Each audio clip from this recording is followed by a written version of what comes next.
unpack. We unpack. We unpack. Coming to you live, Boxingego unpack. Yeah. We unpack.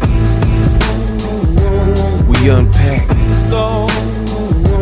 We unpack. Coming to you live. It was all good just a week ago. PBC lost it. Showtime going broke. PBC going broke. Al Haymon ain't got it. He ain't got it. Ain't chicken if you got. Ain't chicken if you got. Chicken if you got it. What up, Fight World? It's your boy Ego, and I'm back with some more boxing, and I'm still on y'all head like a kufi, and y'all some goofies. So I had to make a follow-up video because I'm seeing it all through YouTube, boxing, Twitter, Facebook groups. The backstabbers, the backtrackers. There's a lot of energy that's changing for PBC because PBC is absolutely, they pushed the button. Push the goddamn button. You heard her. Push the button. Push the goddamn button. The girl don't like you. Nobody likes you. I don't care. I'm here for the girl. The girl don't like you. Nobody. PBC done pushed the button and now everybody is fronting. What do I mean? I mean, they came out the gates blazing. My birthday, March 25th, David Benavidez, Caleb Plant. That was a long-standing beef that had been going on in boxing. People wanted to see the fight. Then they came with Gervonta Davis versus Ryan Garcia. Oh, wait.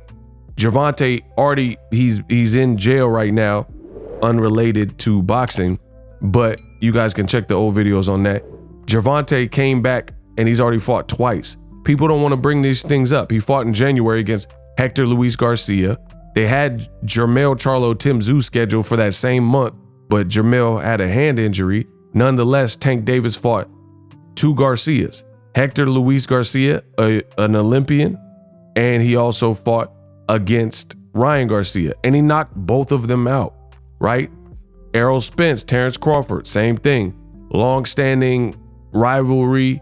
Fans want to see it. PBC executed.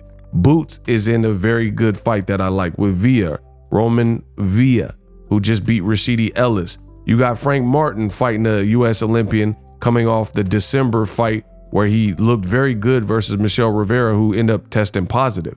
So as you guys can see and hear, PBC is absolutely killing. There's no organization, business, entity, or anything in world boxing right now that is surpassing the fights that they're putting on.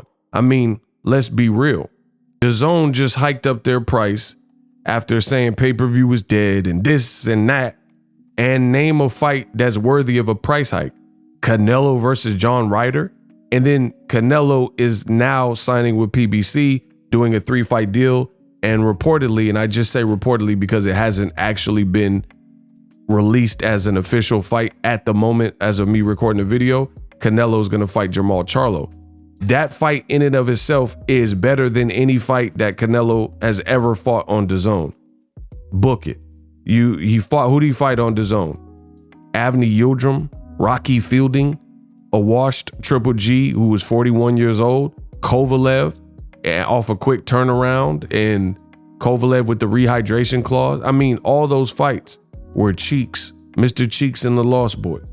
And I'm making this video just to gloat. That's the only reason, because I told you guys. See, post this about last week. The late great Tupac Shakur famously said, ninjas love to scream peace after they start some ish. And that's what you see in boxing.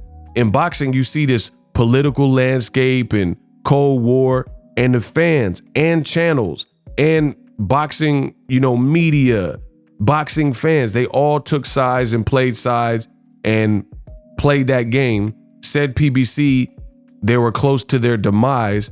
And then now when PBC has an undeniable, I can't deny it, I'm a rider, you don't want to mess with me. They have this undeniable schedule.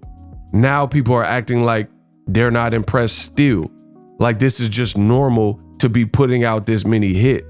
I mean, you got to give credit where credit's due, baby boy. You know, it looks crazy to all the people and the naysayers that said PBC was going broke. Al Haymon ain't got it. Showtime ain't got it. Steven Espinoza finna be out of a job.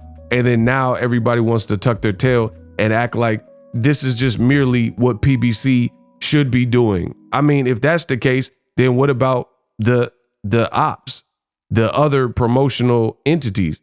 If this is just merely, you know, business as usual, and it's supposed to be fights of this caliber back to back to back, like Tank fighting back to back, Tank fighting a humongous $1 million+ pay-per-view, then what about DAZN? Why are they not held to a standard? You know, what about BLK Prime? Where are they? Where's BLK Prime even at?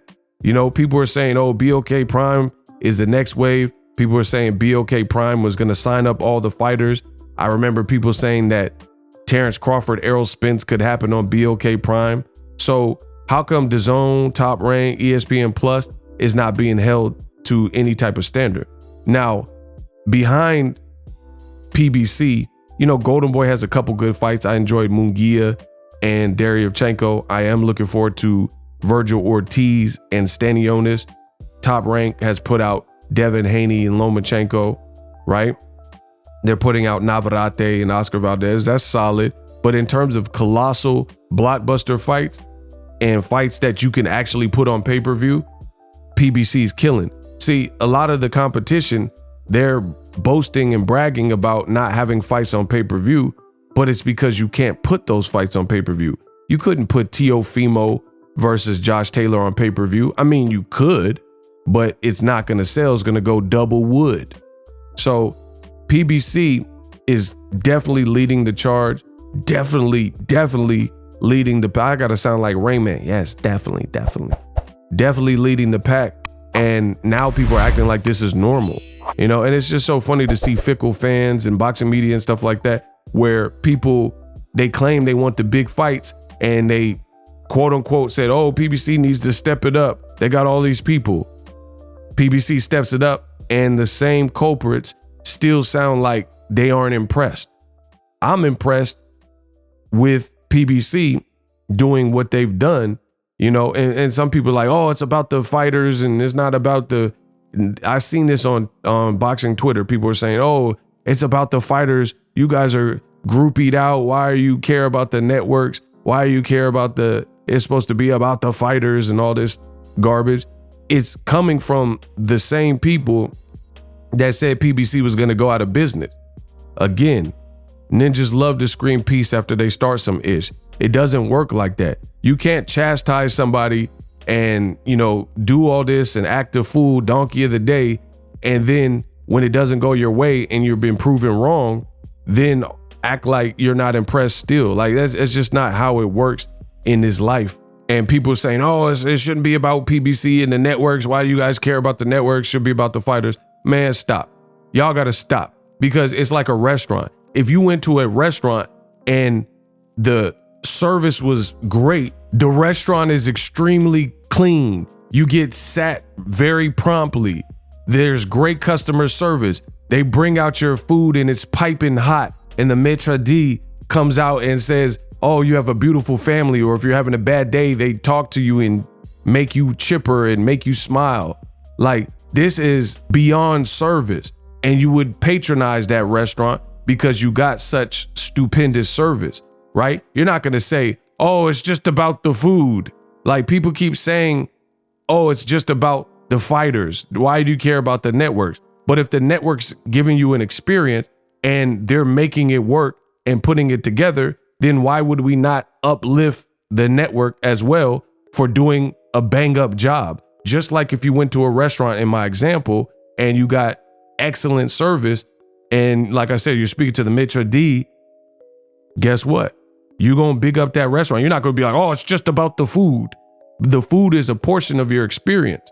But you go to places like Paris and Paris and all this stuff, it's more about the experience. Like, they recommend wines that pair well with the steak you got or the pasta or whatever. That's beyond the food. Anybody can have good food, but can you have good food, a clean environment, great, visuals to look at and pieces on the wall, the food is hot, you're getting the service. You know, it's more to it than just you got to worry about the food. So I don't even understand why people are taking this stance of it should just be about the fighters. Man, if the fighters aren't taken care of because of their promoter, then guess what? It can't just be about the fighters. So it's really a partnership where the fighters, you know, we got to look after them. They're the ones risking their life, but it's a collective, if you will. It's definitely a collective. So if PBC happens to be the one doing the job, you got to give them credit as well. You don't just alienate the people making it possible. Like, for example, if you watch, I could do this all day. I'm the best in the business.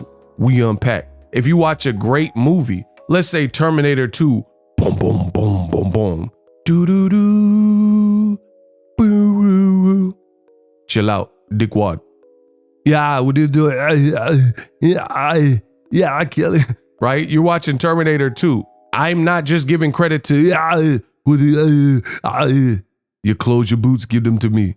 I'm not giving credit to just Arnold Schwarzenegger if Stan Winston got off with the visual effects or like the prosthetics and makeup, or if James Cameron, the director, did a great job, or Brad Fiedel did an amazing job as the composer and he orchestrated the soundtrack and did the score for the film, right? You're not going to say, oh, it's just about the actors. The actors are a portion of it, but there's more that goes into it to make a movie, right?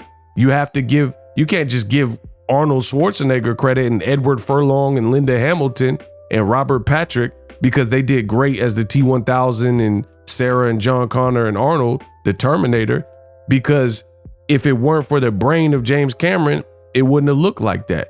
If it weren't for the makeup and some of the visual effects team and the makeup of Stan Winston or Brad Fiedel, the composer, then you don't have the same movie. So again, it's a collective. I don't understand why people have such a hard time giving credit where credit's due and just admitting PBC is kicking butt right now. That's just the reality of it. And if Top Rank was kicking butt and putting on these fights, I'm not saying they don't have no fights, but if they were put on this level of mega fights, then they would get the credit, or DAZN or BLK Prime. But it just happens to be PBC, the one that's holding boxing afloat with the biggest and baddest fights that is going on. So you got to give credit to where credit's due. I'm not splitting it and giving equal credit when people aren't doing equal things. And again, without the network, people keep trying to centralize it and put all the credit on the fighters. They're a portion of it. Errol Spence ain't making sure the lights are on. Errol Spence ain't getting the gaffers and the camera crew. Errol Spence ain't doing commentary for his own fight. So yes, Errol Spence, big fish. I ain't stop that cat man down. He's a beast, but it's a production. So you got to give credit to Al Haymon for meeting with Canelo. You don't just give Canelo credit because Steven Espinoza, Al Haymon, venues, everybody collectively is producing and playing their part and doing what they need to be doing to make this a reality. So I never understand anybody who's going to say, oh, just make it about the fighters and all that. It's just supposed to be about the fighters. No, it's not. It's supposed to be about bringing the presentation to you. If you watch The Little Mermaid, I'm not just giving Chloe Bailey all the credit. She didn't write that music. That Little Mermaid soundtrack and songs, they were written in the 80s, 90s. She didn't do that. She didn't direct herself. She didn't do the visual effect. So again, you got to give credit to everybody. And right now, PBC holding the torch. Gang, we unpack. Introducing Super Thanks. Right here on the official Boxingego YouTube. Super Thanks allows you, the viewers, to show a little bit of extra gratitude, which enables me as a full-time content creator to push out the content you need in the world of boxing. Underneath all the videos, you will see a heart with the $sign in it. You can enter any amount that you find suitable as a super thanks. A brand new interactive and colorful way to get your comments highlighted and noticed by not only myself, but other people on the YouTube platform. Super thanks, a unique and cool way to show and applaud us full-time content creators. Hopefully you guys enjoy the content. Super thanks. The future is now. The Hibernation 5s by Kenichi Bear. Hybrid gaming and lifestyle headphones.